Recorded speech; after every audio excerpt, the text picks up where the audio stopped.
गोसाई तुलसीदास जी की। मात पिता गुरु स्वामी सिख सिर धर करिए सुबाए, लौला बतन जन्म कर ना तर जन्म जग चाहे।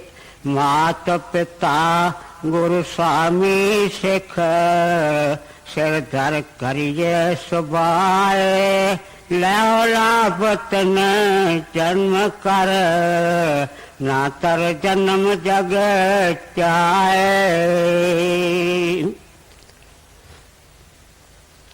यह महात्मा तुलसीदास जी महाराज साहब की वाणी है। हम जानते हैं कि आपने एक ऐसा ग्रंथ लिखा जिसको भारत के घर घर में पढ़ा जाता है और उसको हम रामायण कहते हैं। इस ग्रंथ के अनुवाद कई देशों के भाषाओं में हो चुके हैं। आपके जीवन के बारे में संक्षेप में ये कहा जाए कि आज से करीब 400 साल पहले काशी के अंदर आपका जन्म हुआ और बुजुर्गों का काम क्या दुकानदारी करते थे।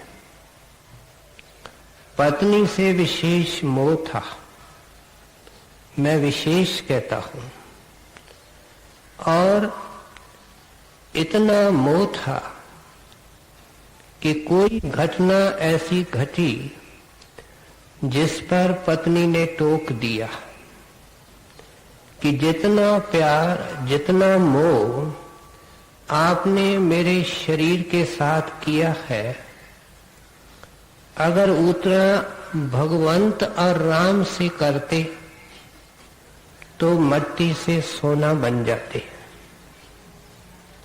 जिंदगी के अंदर कभी कभी प्रभु की ऐसी डिजाइन होती है कि कोई वचन जिंदगी बदल देता है। हमने राजस्थान का वाकया सुना है। रजब दूल्हा बन करके शादी को जा रहा था। दादू दयाल साहब का डेरा बीच में था। घर वालों ने कहा कि महात्मा जी को माथा टेक करके चलो, सेहरा बंधा हुआ है, घोड़ी से उतरता है, महात्मा के सामने आकर के हाथ जोड़ करके खड़ा होता है। रजब दादू दयाल साहब ने देखा ग्राहक बहुत ऊंचा है। उन्होंने कस करके तीर मारा और फरमाया, रजब तूने गजब किया, सिर पर बांधा मोर, दूल्हा बन के आया है। आगे क्या फरमाते हैं, रजब तूने गजब किया, सिर पर बांधा मोर, आए थे हरि मिलन को, चले नरक की ठौर। जिंदगी का मकसद बता दिया, अगर बेपरवाही की तो नतीजा क्या निकला ये भी बता दिया। ऐसा तीर लगा कि घायल होकर के नीचे बैठ गए, आगे जाने से इनकार किया। आपके भाई को घोड़ी पर दूल्हा बना करके बिठाया गया और उस एक कड़ी ने एक दुनियादार रजब को एक महात्मा बना दिया। आपने अपने पत्नी को कहा, मैं आपका बहुत शुक्रगुजार हूं, आपने मेरे सामने मनुष्य जन्म का मकसद रखा है, अब इसको पाने की मैं भरपूर कोशिश करूंगा। ब्रही जन साधु महात्माओं के खोज में निकलते हैं। कई सत्संग देखे, कई घाट देखे, लेकिन कहते हैं कि आपको महात्मा नर हरिदास से शब्द और नाम का भेद मिला। हम सत्संग में कई महात्माओं की वाणी लेते हैं और उस वक़्त का यूपी का एक चोटी का महात्मा था मलुकदास जी महाराज। वे आपके परम मित्र थे। नाभा साहब आपके गुरु भाई थे। सूरदास जी आपके काफी देर तक समकालीन क्या कंटेम्पररी होकर के रहे हैं। इन्होंने फिर गुरुदेव के हुक्म से सत्संग किया, नामदान बख्शा और वाणी भी लिखी। रामायण के अलावा भी इन्होंने और ग्रंथ लिखे हैं, लेकिन रामायण के शुरू के अंदर, क्योंकि गोस्वामी तुलसीदास परम संत थे, वे हमको केवल कहानी नहीं बताना चाहते थे, वे हमको संत मत सिखाना चाहते थे। इसलिए रामायण के दीबाचे में प्रारंभ में सत्संग की महिमा है और सत्संग हमेश पूरे सतगुरु और संत का होता है। संत सतगुरु की महिमा करते हुए रामायण में लिखते हैं कि वे कौन है? कृपा सिंध नर रूप हरि, वो कुल मालिक नर रूप धारण करके कृपा का सागर बन करके आता है। सागर में कितना पानी आज तक किसी साइंसदान ने नहीं बताया, तो कौन बतावे कि संत कितनी दया का भंडार लेकर के आते हैं। फिर आपने नाम की महिमा की। संतों के वाणी में सत्संग, सतगुरु और सतनाम, इन तीन की महिमा है। और नाम के लिए गोस्वामी तुलसीदास ने लिखा, कहाँ लग कहूं नाम बढ़ाई, ना राम न सके नाम गुण गाई। इसका कोई गलत अर्थ न लगावे। आपका भाव है कि रामचंद्र जी महाराज ने कुछ जीवों का अपने जिंदगी के अंदर उद्धार किया, लेकिन नाम और राम, नाम और परमेश्वर एक है। वो अनाद काल से जीवों का उद्धार करता आया है और जब तक ये रचना होगी उद्धार करता रहेगा। इसलिए आपने क्या समझाया? कहाँ लग कहूं नाम बढ़ाई, राम न सके नाम गुण गाई। आपने जो और ग्रंथ लिखे हैं उनके अंदर एक दोहावली भी है।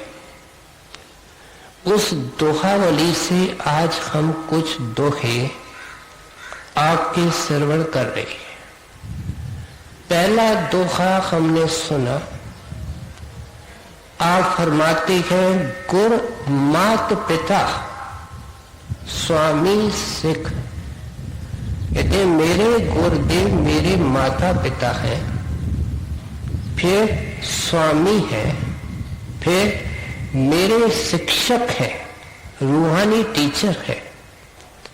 कहते हैं मैं बार बार उनके चरणों में दंडवत करता हूं। ये दोहे का एक हिस्सा। दूसरे हिस्से के अंदर हम अंधे अज्ञानी दुनियादार जीवों को चिताते हुए कहते हैं कि ऐ इंसान, ये मनुष्य देह भगवंत के भक्ति के लिए सिर्फ मिली है। इसको अपना डोमिनेंट प्राइमरी काम जिंदगी का बना। और इसको कोयलों के दलाली के अंदर, आशा तृष्णा के भट्ठी के अंदर श्वासों को जला करके खत्म न कर। क्यों? कि नतीजा बड़ा भयंकर निकलेगा। तुमको अनमोल मौका मिला है, इसको हम थोड़ा विस्तार से सोचें। आमतौर पे संतों की वाणी के अंदर गुरुदेव को और परमेश्वर को एक माना गया है और उनको माता पिता की भावना से देखा गया है। बाइबल को पढ़ते हैं, सारे बाइबल के अंदर क्राइस्ट के वचनों में फादर फादर आता है। क्या परम पिता परमेश्वर, परम पिता गुरुदेव ऐसे करके उनको एड्रेस करते हैं। गुरबाणी के अंदर कहीं गुरु को माता लिखा गया, कहीं उनको माता पिता लिखा गया।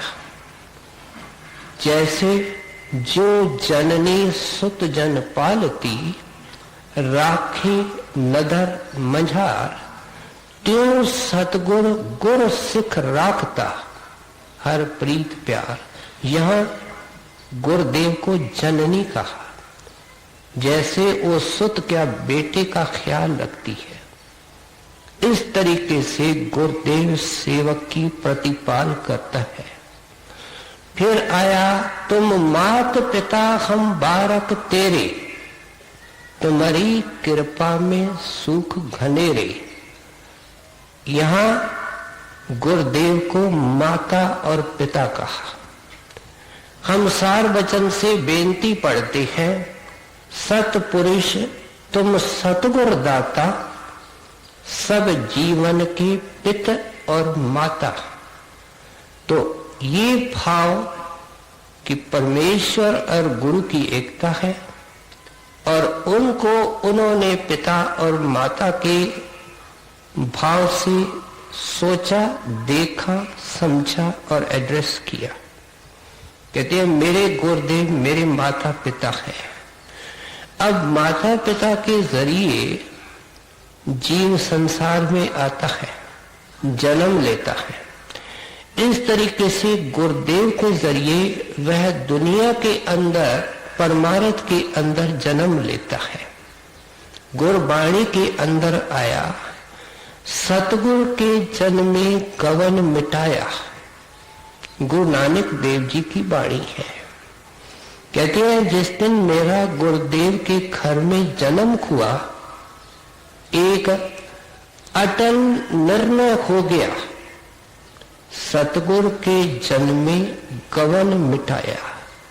गवन से अर्थ आवागवन, 84 का चक्कर, वह उस जीव का खत्म हो गया। ये निर्णय हुआ जब ये परम संत के चरणों में गया।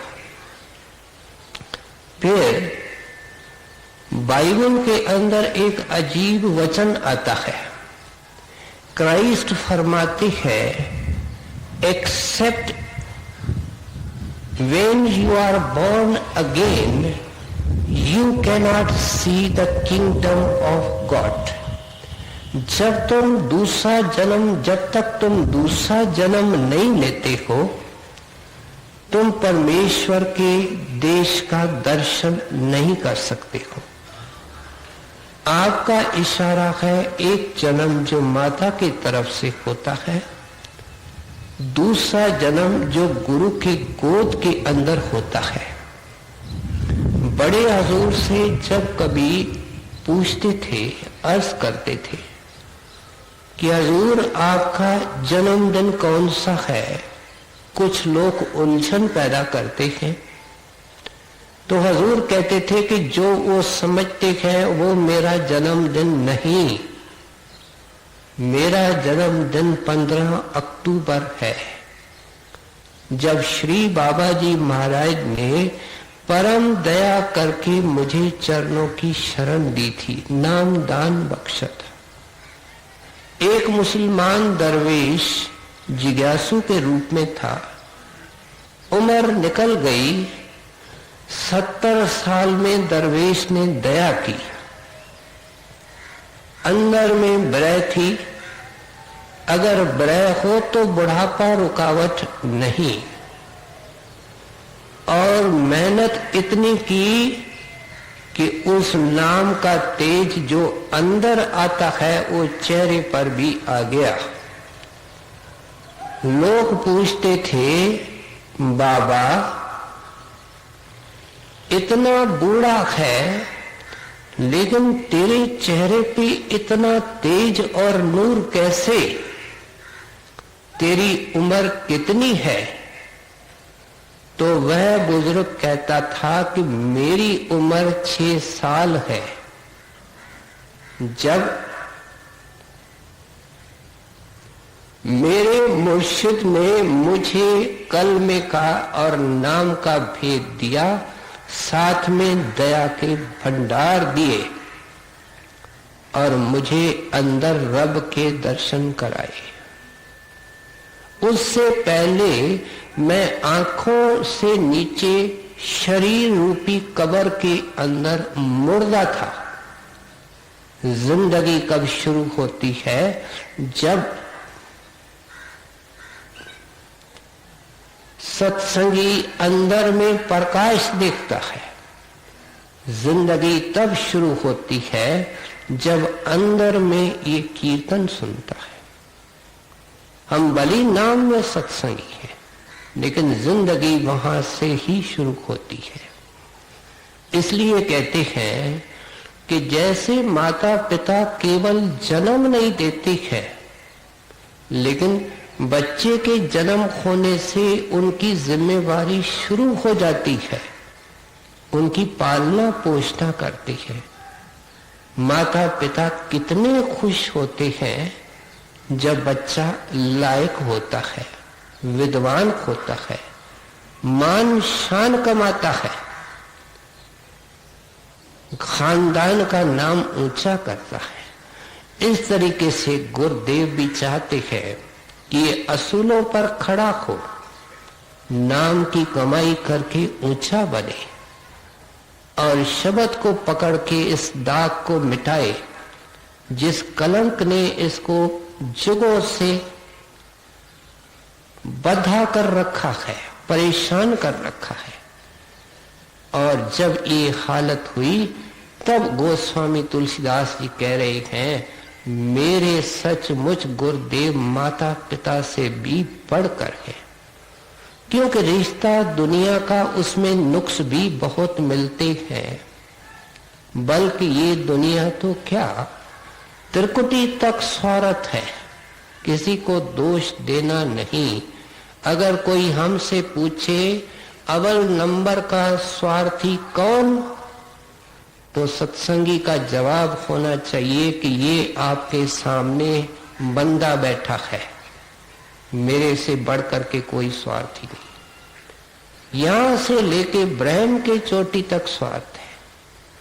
कहती है इसलिए जब मिसाल दी जाती है, मन में धारण करे, उसके अंदर कुछ न कुछ नुक्स निकलेंगे, लेकिन आखिर कोई मिसाल देकर के ही तो समझाएंगे। फिर तुलसीदास जी महाराज फरमाते हैं, मेरे गुरुदेव मेरे स्वामी हैं। स्वामी से दास भाव जुड़ा हुआ है। सेवक और दास के ऊपर जब हम संतों की वाणी पढ़ती है तो हमारा सिर नीचे होता है कि हमने तो सेवक होने के मार्ग के अंदर अभी एक कदम भी नहीं उठाया। कबीर साहब लिखते हैं, सेवक स्वामी एक मत, जो मत में मत मिल जाए। कहते हैं सेवक मन मत में है, गुरुदेव के चरणों के सामने जाकर के गुरमत का नक्शा इसके सामने आता है। कहते हैं सेवक कौन है? जो मन मत को छोड़े और गुरमत के अंदर अपनी मत लीन कर देवे। क्या ये गुरु का सच्चा सेवक बने, इसके लिए हमको तन से सेवा करनी पड़ती है। सेवक बनने के लिए साध संगत की निष्काम सेवा, दीनता निम्रता से सेवा, ये एक बेबहा चीज है, लेकिन हमको माफ करने नहीं आती है। न हमको सत्संग में बैठने आता है, न हमको सत्संग सुनने आता है, न हमको दर्शन करने की विधि सही है, न हम सही तरीके से सेवा करते हैं। इसलिए हमारा परमार्थ अधूरा और कच्चा है, ये फाउंडेशन है।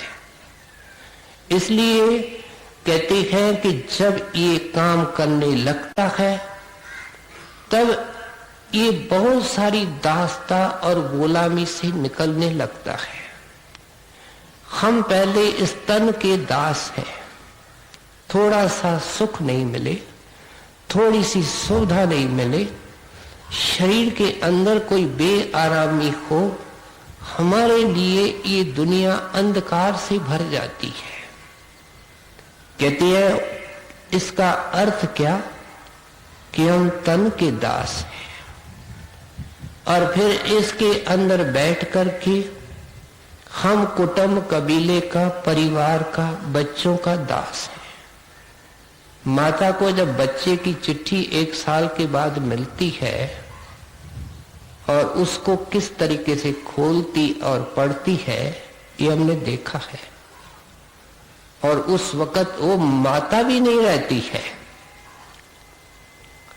गुरु तो किनारे हो जाता है, नाम तो दूसरे तरफ हो जाता है, वो तो बेटी का रूप अख्तियार कर लेती है।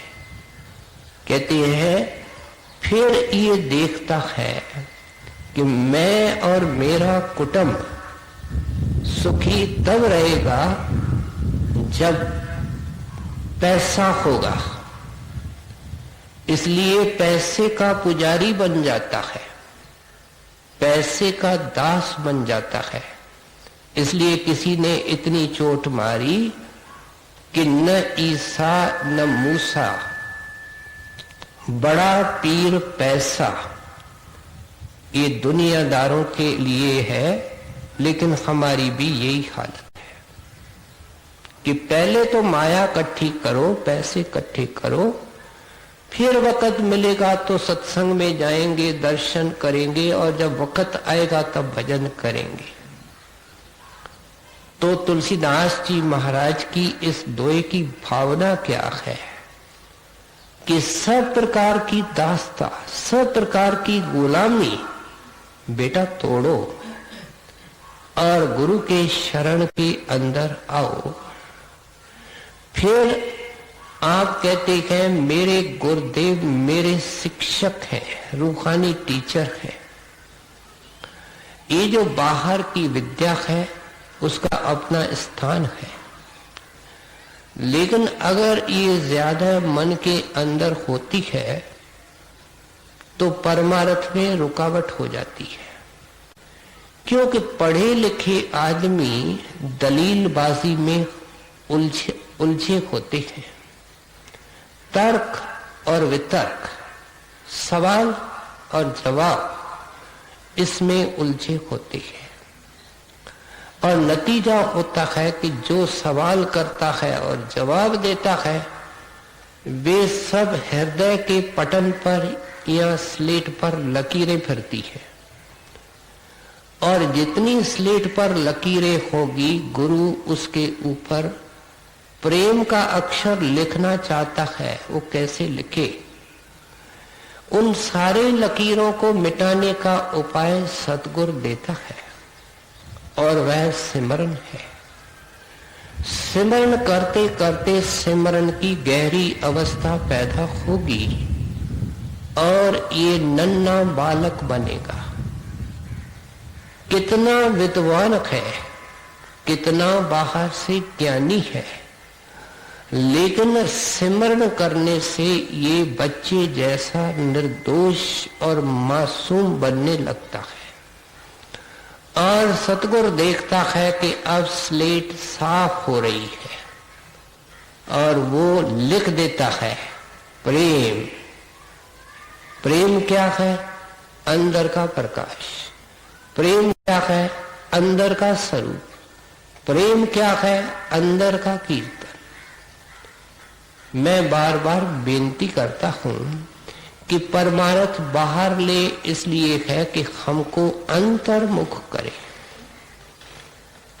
दुनिया के काम दुनिया तक महदूद है, बाहर रखते हैं, लेकिन सतगुरु, सत्संग, नाम बाहर से इसलिए मिले हैं कि हम नाम, सतगुरु और सत्संग को अंदर जाकर के सुने और देखें।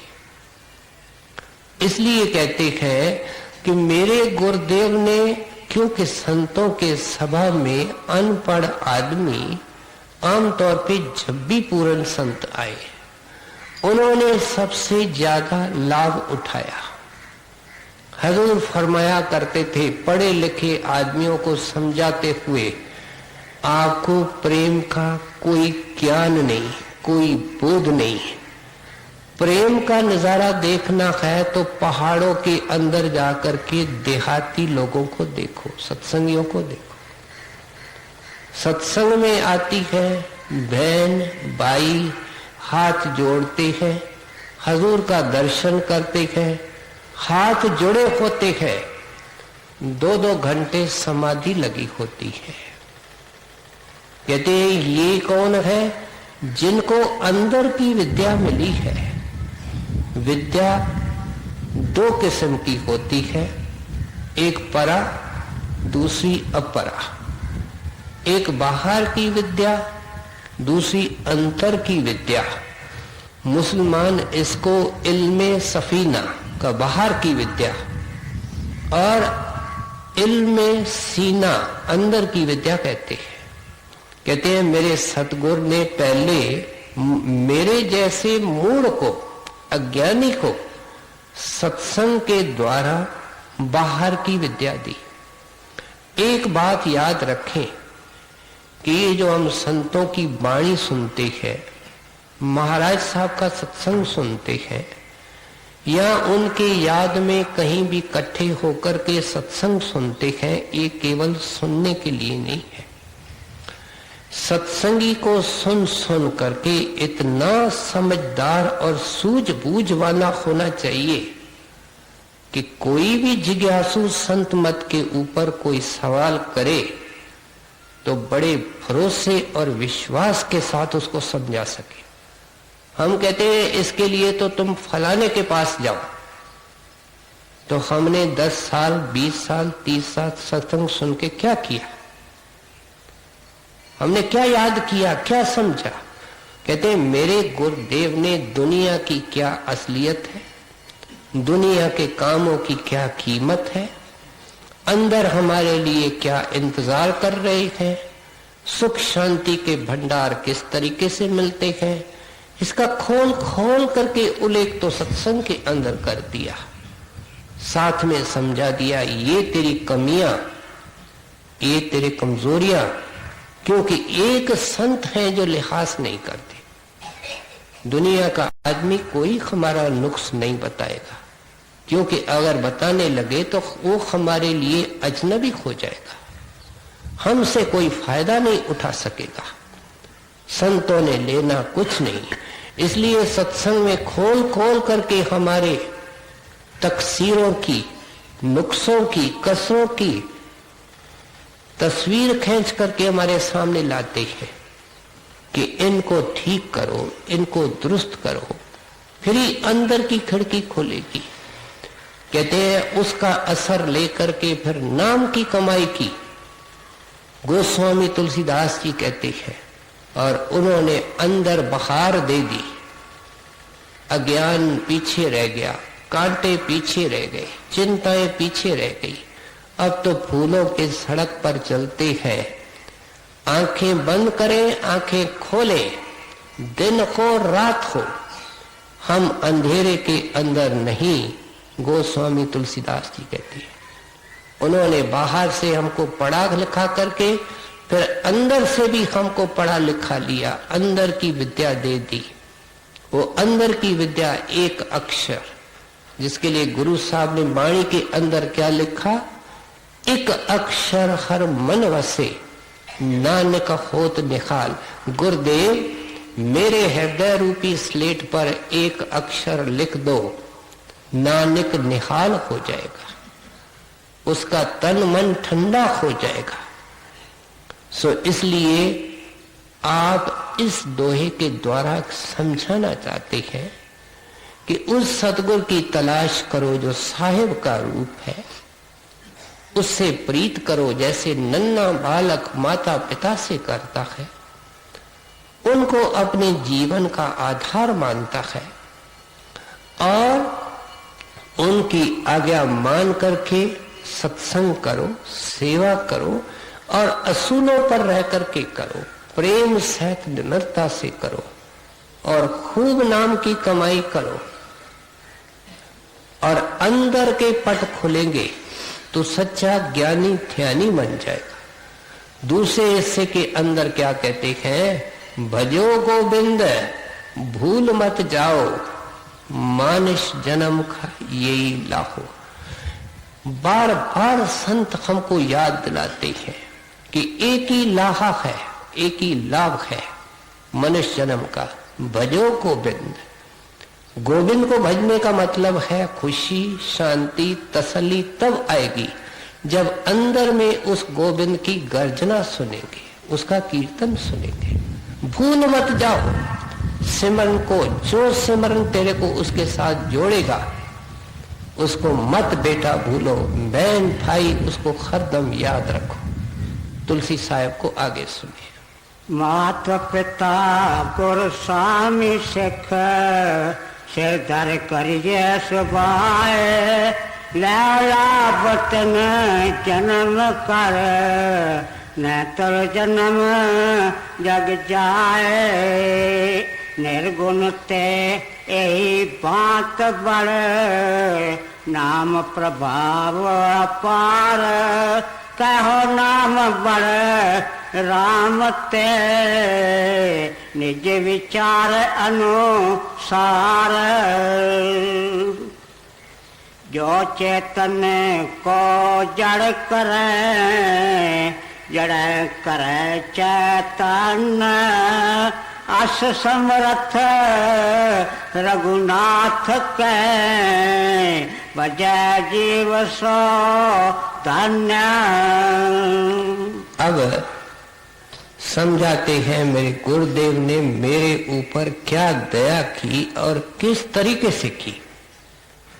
कहते हैं जब मैं गया तो मैं तो टोटली दुनियादार था, दुनिया में डूबा हुआ, दुनिया में रमा हुआ, दुनिया में उलझा हुआ, दुनिया से प्यार करने वाला, दुनिया को अपनाने वाला, दुनिया को दिल में रखने वाला था और खूब चुस्त था, खूब चेतन था दुनिया के तरफ। कितना हम देखना चाहते हैं। कभी हमने ये सवाल किया कि हम सारी दुनिया 100 बार देखें, सुबह से शाम तक टीवी के प्रोग्राम देखें, क्या ये आंखें भर जाएंगी? क्या ये आंखें तृप्त हो जाएंगी? क्या ये आंखें हमको कह देगी कि हम कुछ नहीं देखना चाहते हैं? संत कहते हैं कुछ समझदार तो बनो। इन आंखों की प्यास बेटा इस तरीके से मिटने वाली नहीं है, इनको मिटाने का और कोई तरीका है। बड़े हजूर एक वार्ता सुनाया करते थे कि लोअर डिग्री का था, उसको पूरा दरवेश, पूरा संत नहीं मिला था। मेहनत की, अभ्यास की, केवल अंदर का प्रकाश देखा, अंदर का सुख, उसकी झलक देखी। उसने सेवकों को कहा मेरे आंखों पर पट्टी बांध दो, मैं इस गंदी दुनिया को देखना नहीं चाहता।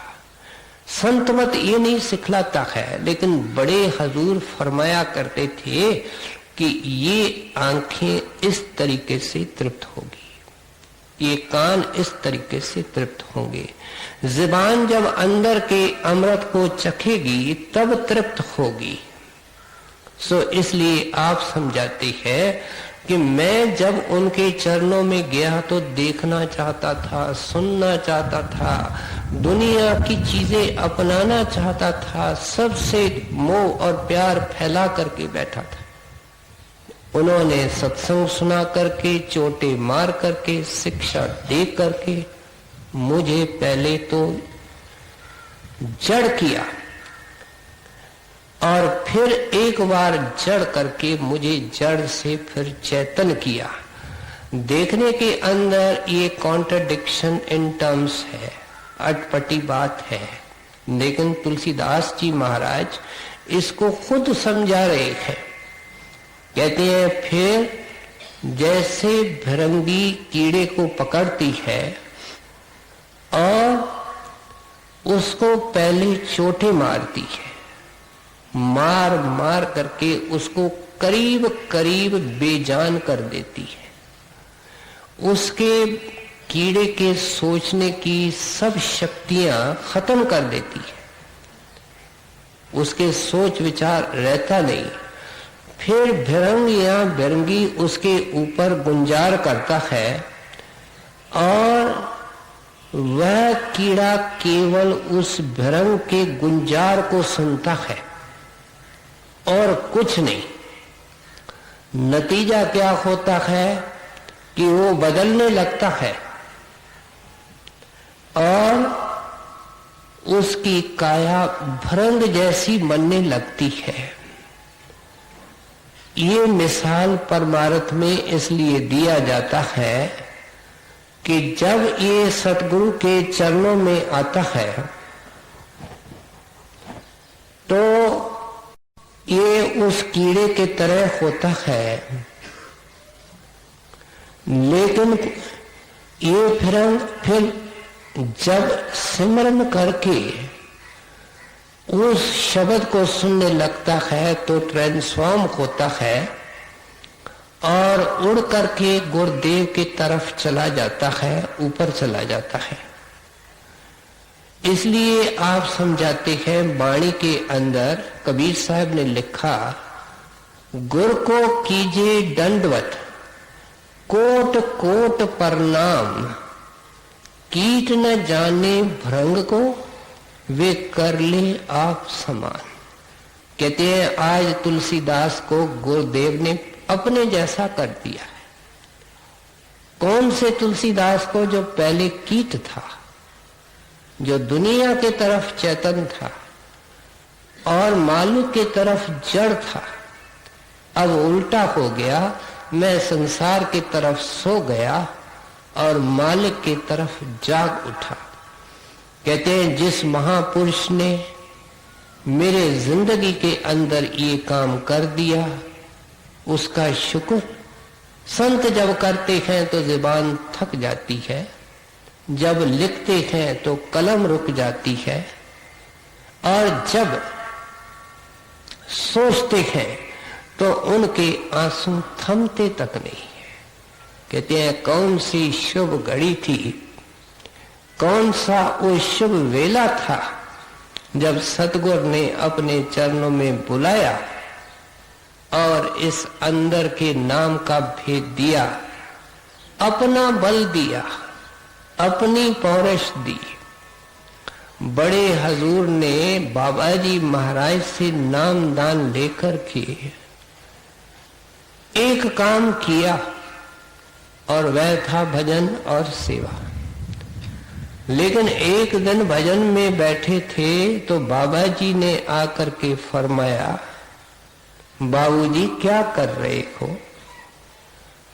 तो हजूर ने हाथ जोड़ करके उत्तर दिया, जो आपकी आज्ञा है। बाबा जी मुस्कुरा के कहते हैं, क्या पिद्दी का शोरवा। पिद्दी एक छोटा कीड़ा होता है, कहते हैं उसका अगर सूप बनाओ तो कितना बनेगा। ये एक बड़ा सबक है। कि तू 24 घंटे भी भजन करेगा भाई, तू अपने करनी से नहीं जा सकता। फिर ये भजन सिमरन क्यों कराया जाता है? कि हमारा चित्त निर्मल हो, हमारे संसार के बंधन ढीले हों, और जब वो अगोचर वस्तु हमारे अंदर रखी जाए तो उसको हम डाइजेस्ट कर सके, उसको हम अंदर रख सके, हजम कर सके, कह न करे। जिस बच्चे की ताकत एक पाव दूध पीने की है, उसको 1 किलो अंदर पिलाओ तो कह करेगा। हमने सिमरन किया नहीं, हमने ध्यान किया नहीं, मन को निर्मल किया नहीं, वो अंदर में अमृत कैसे देवे, कैसे रखे, कैसे प्रकट करे। इसलिए कहते हैं कि बड़े अधम लोग, पापी लोग संतों के पास जाते हैं। भाई शादी की बात हम जानते हैं, मैं कुछ लाइनों में कह दूंगा। बड़ा उद्दंड था, सब प्रकार की शरारतें। हजूर के दृष्टि में आया, घायल हो गया, और उनके वचन सुने तो उसके पाप उनको उमड़ उमड़ करके खाने लगे। गुनाह किए थे, पाप किए थे, उनका नतीजा सुन रहे थे, और इस पश्चाताप ने उनको बदल दिया। इतनी नाम की कमाई की कि हजूर का निजी सेवादार बन गया, हजूर के साथ छाया के तरह चलता था। सफर में महाराज जी के कार में होता, महाराज के बेडरूम के दरवाजे के आगे चटाई लगा करके रात को सोता था। सोता हुआ तो किसी ने उसको देखा नहीं। राय साहब लिखते हैं, अनेक बार मेरे साथ कमरों में ठहरा, मुझे जब भी जाग आती थी भाई शादी भजन में बैठा होता था। भाई शादी जड़ था, दुनिया के तरफ चेतन था और परमात्मा के तरफ जड़ था। गुरुदेव ने सारे प्रोसेस को उल्टा दिया, उसको दुनिया के तरफ से सुला दिया और नाम के तरफ से जगा दिया। कहते हैं जिस गुरुदेव ने ये परोपकार किया वो धन है।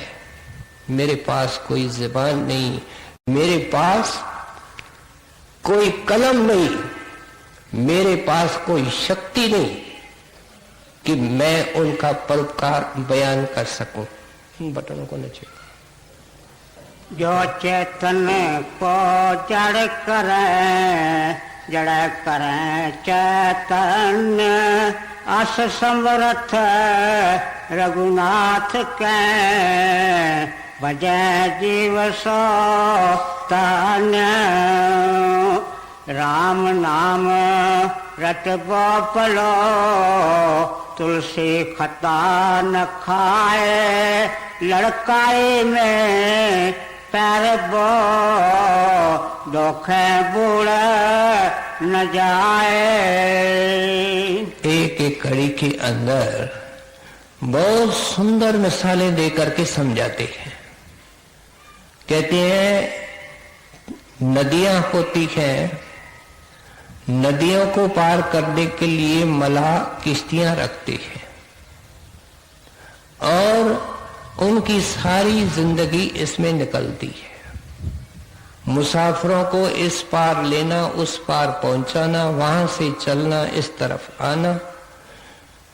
अब आंधी आवे, तूफान आवे, नाव के अंदर कोई सुराख हो जावे तो इसलिए वो तैरना जानती है। जो मलाख है उसके पिता माता ने उसको बचपन से तैरना सिखाया और खुद भी ये करता है कि अपने बच्चों को बचपन से तैरना सिखाता है। कहते हैं अगर ऐसा बच्चा धोखे से भी, इत्फाक से भी गिर जावे, तूफान आ जाए तो भी तैर करके जान बचा लेगा। क्या आपका भाव है कि ऐ इंसान तुम एक महाभव सागर के अंदर फंसे हुए हो। ये भव सागर मन माया का कोई बाहर नहीं है, हमारे अंदर ही है और अंदर ही तैरना है और अंदर ही इसको पार करना है। इसका खतरनाक हिस्सा पांव के तलियों से लेकर के शुरू होता है और शिव नेत्र तक आकर के इसका जो बड़ा खतरनाक हिस्सा है नदी का, वो खत्म होता है। इसलिए सत्संग करना, सेवा करना, खास करके भजन बंदगी सिमरन करना, कहते हैं इनसे ये नदी पार होगी। और जब से प्यारे तुमको नाम मिल जाए, किस्मत वाले हो अगर तुमको जवानी में मिला है, लेकिन अगर लेटर एज में मिला है तो उसके ऊपर बैठ करके अफसोस मत कर।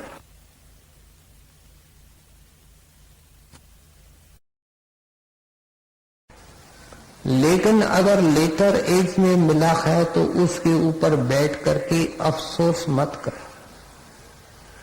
जो तुम्हारे पास शेष जिंदगी है उसका लाभ उठा और बगैर नागे के प्रेम से इसको भजन को करते चल। हमारे अंदर क्या कमजोरी है उसको ये महात्मा जानते हैं।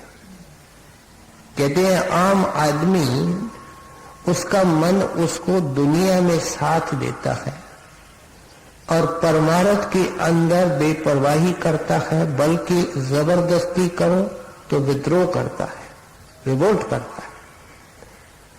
कहते हैं अगर तुम देखते रहे तो डुबकियां खाते रहोगे। ऐ सत्संगी, तुम डायरी बनाओ कि कल के दिन में तुमने कितनी डुबकियां खाती। एक एक चिंता जो आती है, परेशानी आती है, फिक्र आता है, वो एक एक माया के सागर में डुबकी है। क्यों खाते हैं? कबीर साहब ने क्या, सिमरन बिन गोते खाओगे। तैरने वाला तरीका सिमरन, तो सिमरन को छोड़ देता है, चिंता के सागर में डुबकी खाता है। इसलिए गुरु साहब ने वाणी के अंदर कितना सुंदर लिखा, सांस सांस सिमरो गोविंद, मन अंतर कीज उतरे चिंत। कहते हैं अंतर के अंतर भी जो चिंता है, वे सब चिंताएं संपूर्ण निर्मूल नष्ट हो जाएंगी जब तू सिमरन मन से करने लगेगा। मन के अंदर सिमरन की बारीक अवस्था पैदा करेगा। इसलिए आप समझाते हैं कि भाई राम नाम रटियो बनो। तुम तो सुबह से शाम तक एक काम रखो और नाम का जाप रखो। ये नाम का जाप जब करो तो जुबान से नहीं, माला से नहीं, कहते हैं मन से करो। और मन की बैठक का है आंखों के बीच में। चलते फिरते आंखों के बीच में ख्याल रख करके सिमरन करना, ये बहुत बहुत ऊंची अवस्था है। क्यों? कि जब हम भजन करने को बैठते हैं अमृत वेले, उस वक्त हमारी आंखें बंद, हमारे पास कोई काम नहीं, हमारा ख्याल इस आंखों के मरकज को छोड़ करके बहनों भाइयों के पास, दुकानों, बैंकों में, पता नहीं कौन कौन सी जगह में घूमने जाता है। तो जब दफ्तर में काम करेंगे, बाजारों के बीच में से निकलेंगे, लोगों की बातें कानों में पड़ेगी, उस वक्त ये काम कैसे हो सकता है? इसलिए बड़ा रैशनली और तरीके से समझाते हैं कि तुम जो मुलतवी करते हो, स्थगित करते हो, पोस्टपोन करते हो, ये मजबूरी, कल करूंगा, फिर करूंगा। कहते हैं कोई राजा भी मिला आज तक, जितना भी रिकॉर्डेड हिस्ट्री है, उनके अंदर कोई एक आदमी भी मिला जिसको मजबूरियां नहीं। तू मन की सूक्ष्म चालाकी बेटा समझता नहीं। इन मजबूरियों को लेकर के मरोगे, इन मजबूरियों के बीच में नहा लो, तुम बहुत गंदे हो, बहुत मैले हो। मन कहता है सेहत की मजबूरी कुछ ठीक हो जाए, बच्चों की मजबूरी कुछ पांव पे खड़े हो जाए। पता नहीं ये मजबूरी वो मजबूरी, ये तो मजबूरियां कभी खत्म नहीं होनी है। जैसे सागर की लहरें जारी होती है और नहाने वाले उसके बीच में नहा लेते हैं, इसलिए कहते हैं इन मजबूरियों के बीच में गुरु का बल लेकर के नाम की कमाई कर। फिर क्या होगा? कहते हैं तुम्हारे जिंदगी के अंदर तुमको पता लगेगा कि मौत के वक्त क्या होता है, मरने के बाद जीव कहाँ जाता है। और मुझे जो कहा गया कि सतगुरु अंत वेले आता है, वो कैसे लेने आता है, कहते हैं इसका अनुभव जिंदगी के अंदर हो सकता है। स्वामी जी महाराज के आखिरी वचन हमारे डेरे की किताबों में है, बड़े अनमोल हैं। पहले आपने अपनी सूरत चढ़ा दी, ऐसे महसूस हुआ कि चढ़ाई कर गए, लेकिन फिर नीचे आए और कहने लगे कि आपको समझाने के लिए हमने अपनी सूरत तो ऊपर पहुंचा दी है मालिक के चरणों में, आपको समझाने के लिए नीचे थोड़ी देर के लिए आए। जो कुछ उन्होंने समझाया उसके अंदर एक ये भी वचन है जो तुलसीदास जी महाराज समझा रहे हैं। और वो क्या कहते हैं, हम 6 साल के छोटे बालक थे, तब से इस मन माया के सागर को हमने तैरना शुरू किया था, और अब हम विश्वास से कह सकते हैं कि हम डूबने वाले नहीं। ये हमारे गुरुदेव और मालिक की कृपा है। बाबा जी महाराज के दिनों में एक सत्संगी था जिन्होंने भजन सिमरन के तरफ कोई ध्यान नहीं दिया। गुरु के नजदीक रह करके लोग बहुत दूर हैं और गुरु से दूर बैठे हुए उसके बिल्कुल नजदीक है। क्यों? कि गुरु इंसान नहीं, गुरु हमारे अंग संग है। जो हजूर के कोठी के पास में रहता है और भजन सिमरन की बेपरवाही करता है, जो अमेरिका के अंदर लिव लगा करके बैठा है, सोचो गुरु के नजदीक कौन है? उसने बेपरवाही की, अंत समय आया, अब सारे शरीर से मोह है, एक कांटा चुभता है, कितनी बेआरामी होती है। सारे शरीर से जब चैतन भास हटने लगा तो वह गिड़गिड़ाने लगा। सेवादार को कहता है कि ये अंदर का प्रकाश और अंदर की खींच मेरे से बर्दाश्त नहीं होती। बाबा जी को कहो कि उनकी रहमत मैं सहन नहीं कर सकता। बाबा जी ने कहा कि चाहता क्या है? क्या काल के मुख में जाना चाहता है? फिर भी समझाने के लिए थोड़ी देर के लिए सहारा रोक दिया तो कहने लगा, हाय मैं तो अंधेरे के अंदर डुबकियां खा रहा हूं, बाबा जी को कहो मुझे बचावे। बाबा जी ने उनको किसी तरीके से बचा लिया। संतों के पास 1,00,001 तरीके हैं, लेकिन कहते हैं तेरा चेहरा तो शोभामान नहीं रखा। तुलसीदास की आशा उम्मीद है और समझाना चाहते हैं कि सत्संगी जो तो भजन की बेपरवाही करता है वो एक गुनाह है। इसलिए हजूर बार बार सत्संग में कहते हैं, sin against the Holy Ghost can never be forgiven, कि भजन की बेपरवाही और नागा एक ऐसा गुनाह है जो सतगुरु और मालिक कभी बख्शता नहीं, क्योंकि वो नाम देता ही इस काम के लिए है कि इसको जपा जाए, इसका फायदा उठाया जाए। राम नाम रटो पढ़ो, तुलसी कथा न खाए, लड़काई में पैर बो दोखे बूढ़ न जाए, तुलसी विलंब न कीजिए, भज लीजिए रघुबीर, तन तरकस से चात है, सांस सरीखे तीर। अब समझा रहे हैं, जब संत चोट मारते हैं, माफ करना, मारने के अंदर फिर कमी और कसर नहीं छोड़ते हैं। क्या करते हैं? चोट के ऊपर चोट मारते हैं। अभी जो हमने दोहा सुना, कितनी जोरदार उसमें चोट थी। अब एक कदम आगे जाकर के कहते हैं और एक फिर मिसाल देते हैं, और वह मिसाल शिकारी की है।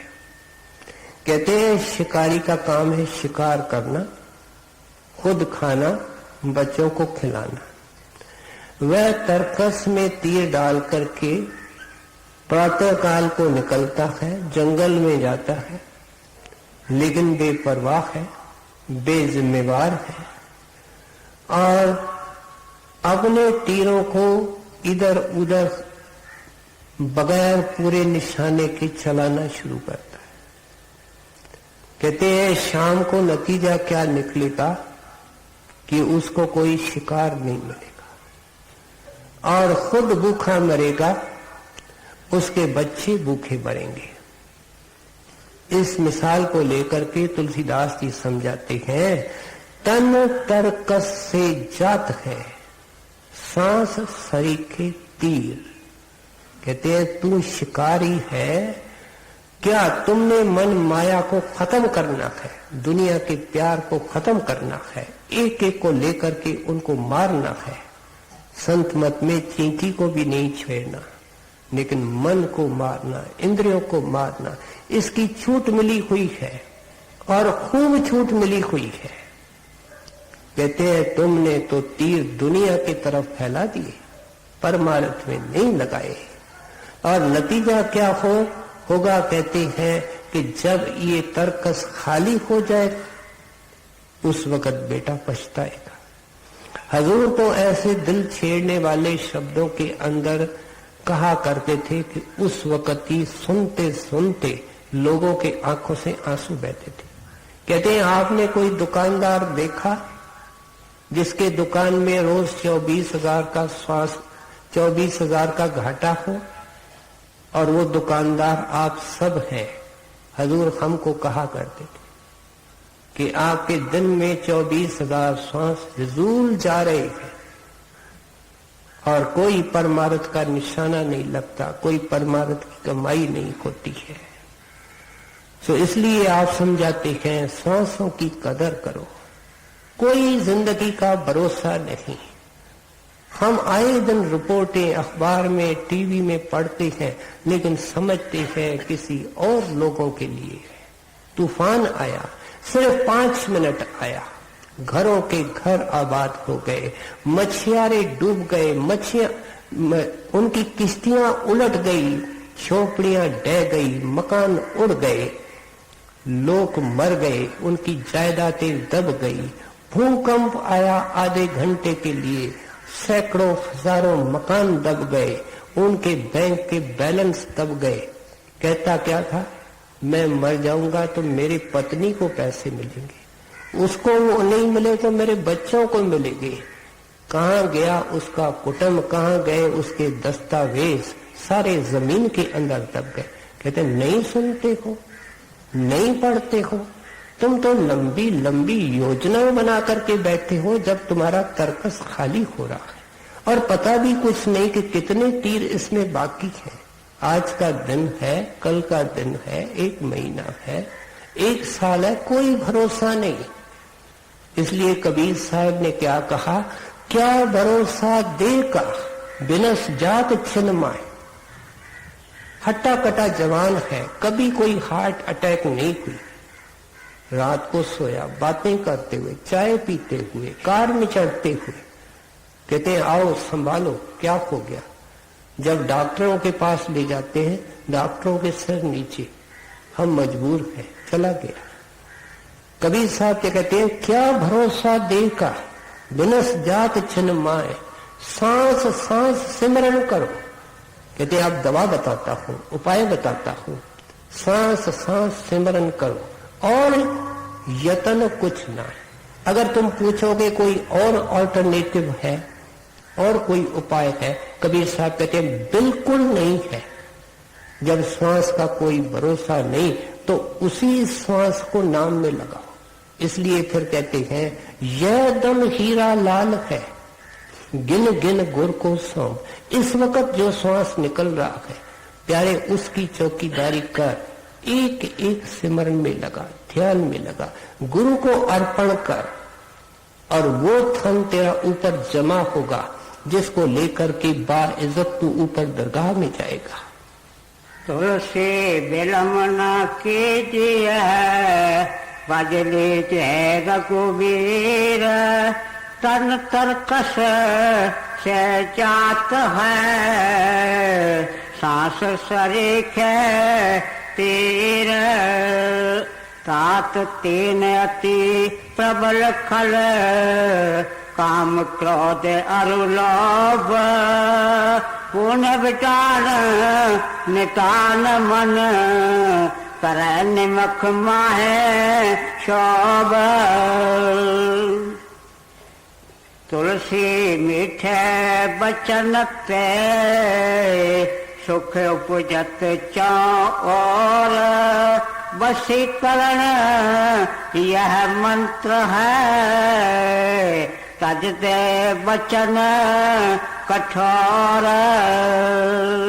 अब कहते हैं मैं जानता हूं कि ये दुर्गम मार्ग है, इसमें बहुत तकलीफें आती हैं, मन के अजीब कांटे हैं, मन के अजीब डंग है। और वो क्या है? कहते हैं काम है। कामी जब भजन में बैठेगा कामनी की शक्ल लाएगा, भजन को किनारे कर देगा। कहते हैं क्रोध ही है, क्रोधी के सामने दुश्मन की शक्ल लाएगा, उसका भजन भंग करेगा। मन जानता है कि इसकी कमजोरी कौन सी है, इस तरह लोभी के सामने तरह तरह की शक्लें लाएगा, ये करो फायदा होगा, ये करो फायदा होगा। एक ऐसे आदमी को बड़े महाराज का नाम मिल गया। नाम क्यों मिलता है? सत्संग हम सुनते हैं, कोई धुर कर्म होता है। वो 6-12 महीने के बाद डेरे आया, कहने लगा महाराज आपका नाम तो मैं नहीं जपता हूं, लेकिन जब जपता हूं तो मुझे फायदा बहुत होता है। क्या जो मैं मनी लेंडर हूं, ब्याज के ऊपर पैसे देता हूं, जो रकमें मैंने लिखी नहीं, याद मुझे नहीं, भजन के वक्त मुझे याद आती है, इतने हजार मैंने कमा लिए हैं। महाराज ने कहा फटकार है तेरे जिंदगी पर, इस काम के लिए नाम नहीं मिलता है, मन यही काम करता है। कोई चीज आपकी गुम हो जाए, न मिले, जाकर के भजन बैठो, एकदम याद आएगी कहाँ रखी थी। ये मन की चालाकी है। वकील को वकील का देगा, डॉक्टर को डॉक्टरी के ख्याल देगा, और जो कविता लिखने वाले हैं उनको कविताएं लिखाएगा, पेंटर को पेंटिंग के ख्याल देगा। जो जहां फंसेगा वहां फंसाएगा इसको। लेकिन कहते हैं कि नहीं, तेरे को ऊंचा उठना है। और कहते हैं कि अगर एक गुण को पकड़ोगे, शुभ गुण को, तो सारी जिंदगी तेरी सुखमय होने लगेगी, बदलने लगेगी, नाम की कमाई फलदायक होने लगेगी। और क्या कहते हैं? तुलसी मीठे वचन से सुख उपजत चहो और। कहते हैं भाई मुझे बता कि तू जो इतना मुंह बना करके बैठता है, अगर मुस्कुराएगा, हंसेगा, तो तुम्हारा क्या खर्च होता है? बार बार कहता है बड़ी महंगाई है, हर चीज की बचत करता है, खर्च लगता है। और मुस्कुराने का क्या खर्च लगता है? मुंह बना करके बैठे को, मन को हल्का करो, गुरु के ऊपर भरोसा रखो। और मीठा जब तक नहीं सोचोगे, मीठा कौन सोचता है? जो ध्यान करता है, क्योंकि गुरु मीठा है। उस मीठे का ध्यान करके उसके हिदायत को सामने रख करके ये मीठा बन सकता है। जब तक मीठा सोचेगा नहीं, अगर ये मीठा बोलता भी है तो बनावटी है और वो कुदरती होगा। इसलिए कहते हैं भाई मीठे बोलने की कोशिश कर। और कहते हैं ये क्या है? वशीकरण एक मंत्र है, तज दे वचन कठोर। कहते हैं देखो इस दोहे के 4 हिस्से हैं, उस आधे दोहे का आधा दोहा है और उसके अंदर कितने अक्षर हैं। आज अगर सत्संग से सब कुछ भूल जाए, अगर ये भी याद रह जाए, क्या? तज दे वचन कठोर। क्या होगा? कहते हैं वशीकरण एक मंत्र है। अपने तो अपने तेरे बने रहेंगे, कड़वे बोलने से अपने भी पराये हो जाते हैं। कहते हैं अगर तू मीठा बोलेगा तो अपने बने रहेंगे, लेकिन पराये भी अपने बने रहेंगे। किसी से पूछो, अपने अंदर झांक करके पूछो, अपने आप से सवाल करो, तुमको कौन प्यारा है? अपने आप उस आदमी की शक्ल, बहन की शक्ल आती है जो निम्रता से चलता है, जो प्यार से चलता है, और वो सब कुछ ले भी जाता है तो भी हम उनसे खुश होते हैं। कहते हैं भाई तुम जो पंडित के पास जाते हो कि पति मेरे बस में नहीं, भाई मेरे बस में नहीं, पत्नी मेरे बस में नहीं, तुम क्यों उसके पास मंत्र लेने जाते हो? मैं तुमको यहाँ बैठे हुए मंत्र देता हूं। वशीकरण एक मंत्र है, वो तुम्हारे सारे बस हो सकते हैं। सत्संग की पूरी सभा लगी हुई थी, एक माई खड़ी होकर के हजूर को कहने लगी, हजूर मेरा पति मुझे मारता है, वो बेसत्संगी है। हजूर ने कहा प्यारे बेटा तुम उसकी और सेवा करो, कोई सवाल का जवाब न करो, जो वो करते हैं वो सहन करते जाओ और दुगने शौक और प्रेम से उसकी सेवा करो, सहन करो।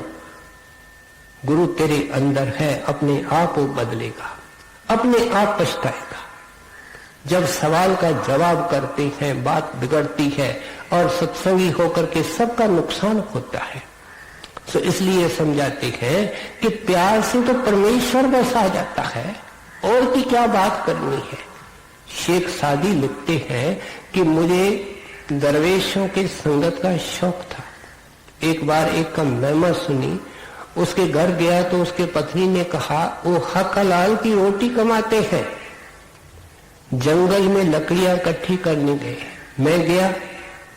शेख सादी साहब गुलिस्तान में लिखते हैं, और शाम को जब मैंने देखा तो एक तेजस्वी दरवेश शेर के ऊपर सवार है, और उसने जो लकड़ियां इकट्ठी की है उसका गट्ठर भी उसके सिर पर रखा है, हाथ में उसको चाबुक है।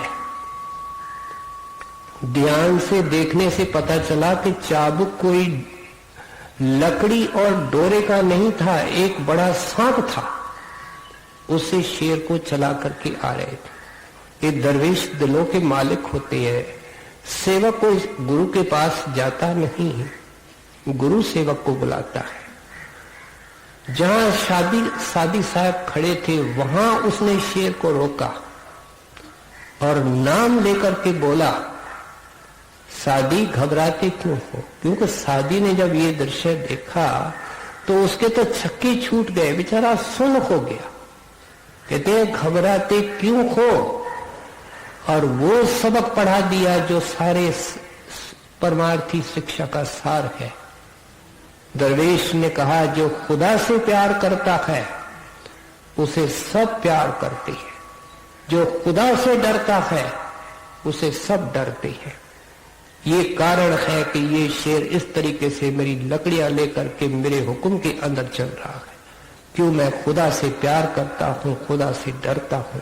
कहते हैं इस प्यार में इतनी ताकत है कि उसी सारी कायनात को खड़ा कर सकता है, कायनात को बनाने वाले को अपना बना सकता है। ये इंसान क्या होता है? कहते हैं प्यार से बोलना शुरू करो, देखो उसका क्या नतीजा निकलता है। तुलसी मीठे बचन के सुख उपजस चाओर, वशीकरण ये मंत्र है, तज दे बचन कठोर, नहीं विद्या नहीं बाहुबल, न खर्चन को दाम, मौसम पतत पतंग की, तुम पत राखो भगवान। अब आखिर में कहते हैं कि देखो आपके सामने ये तुलसी है, और तुलसी कौन है? कहते हैं पतंग। पतंग भी कैसा है? पतित। और था कैसा? नहीं विद्या, मैं कोई पढ़ा हुआ नहीं था, नहीं बाहुबल, मेरे अंदर कोई शक्ति भी नहीं थी, मैं तो एक बनिया था। कोई तप कर सकता था, तेज कर सकता था, कोई भजन के अंदर बैठ सकता था। नहीं विद्या, नहीं बाहुबल, नहीं खर्चन को दाम, मेरे पास कोई पैसा भी नहीं था, मैं तो गरीब था। लेकिन मेरे गुरु ने मेरी बांह पकड़ी, और मेरे गुरु ने एक छोटे से मामूली पतंग को उन्होंने इतनी ऊंचा स्थान दे दिया। क्योंकि महात्मा जब गुप्त होकर के भजन करते हैं, सब कुछ देखते हैं, सब कुछ पाते हैं, लेकिन पता किसी को नहीं चलता है। लेकिन जब उनका सतगुरु उनको हुक्म देके जाता है संगत की सेवा का, तब वो सत्संग करते हैं, नाम देते हैं, और वो प्रकट हो जाते हैं। पहले गुप्त होते हैं, पलटू सतगुर प्रताप ते, दास भया निर्वार। उसी लहजे में कहते हैं कि मैं तो कोने में एक बनिया बैठा था, मुझे कौन जानता था, और मैं तो एक छोटा मामूली आदमी जिसकी कोई असेट नहीं थी, जिसमें कोई गुण नहीं था। क्या समझाते हैं कि तुम ऐसे सतगुर की तलाश करो और उसके चरणों में बैठ करके सब कुछ पा सकते हो। लेकिन पा करके फिर क्या करना? आपस को जो जाने नीचा, सोई गनिए सत्य ऊंचा। कहते हैं ये सत्य ऊंचे हैं। गोस्वामी तुलसीदास जो जिंदगी के अंदर ऊंचे अपार परमेश्वर से मिल जाते हैं, लेकिन जिंदगी में अपने आप को पतंग कहते हैं, लाला गोला कहते हैं, पापी कहते हैं, गुनहगार कहते हैं।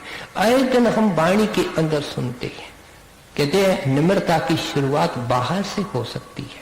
निम्रता से सत्संग में आए, निम्रता से गुरु के तरफ चले, दर्शन करें, निम्रता से संगत के साथ चले, निम्रता से घर में चले, निम्रता से दफ्तर ऑफिस वर्कशॉप में चले। निम्रता की शुरुआत बाहर से हो सकती है, लेकिन सच्ची निम्रता कब आती है? जब अंदर जाकर के ये गुरु और नाम की महानता देखता है, अपने सतगुरु का परोपकार देखता है, उस वक्त इसका सिर झुक जाता है।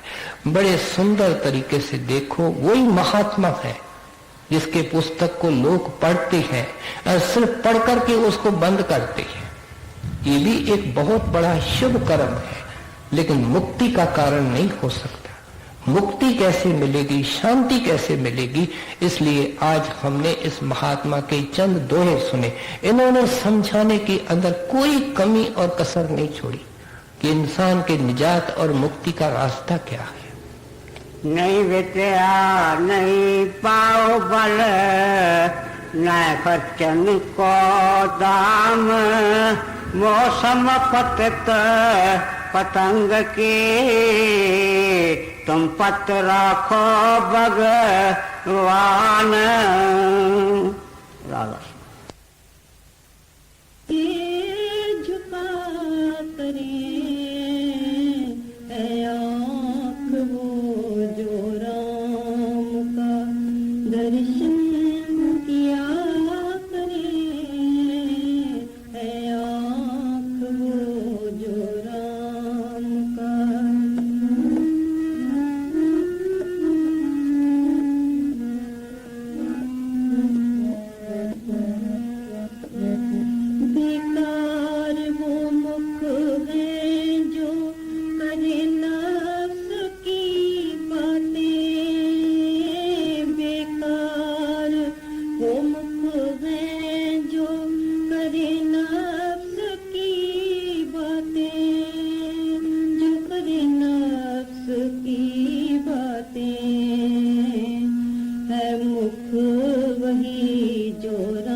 चर्चा किया करे, है शीश वो जो शाम के आगे झुका करे, है आँख वो जो राम का दर्शन किया करे, है आँख वो जो राम का।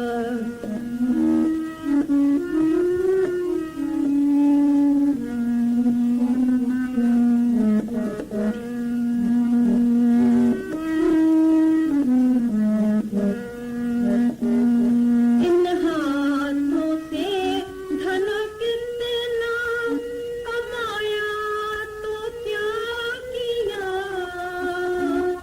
इन हाथों से धन कितना कमाया तो क्या किया, कमाया तो क्या किया, है हाथ धन्य वो जो, है हाथ धन्य वो जो सेवा किया करे, है हाथ धन्य वो जो सेवा किया करे, है शीश वो जो शाम के आगे झुका करे, है आँख वो जो राम का।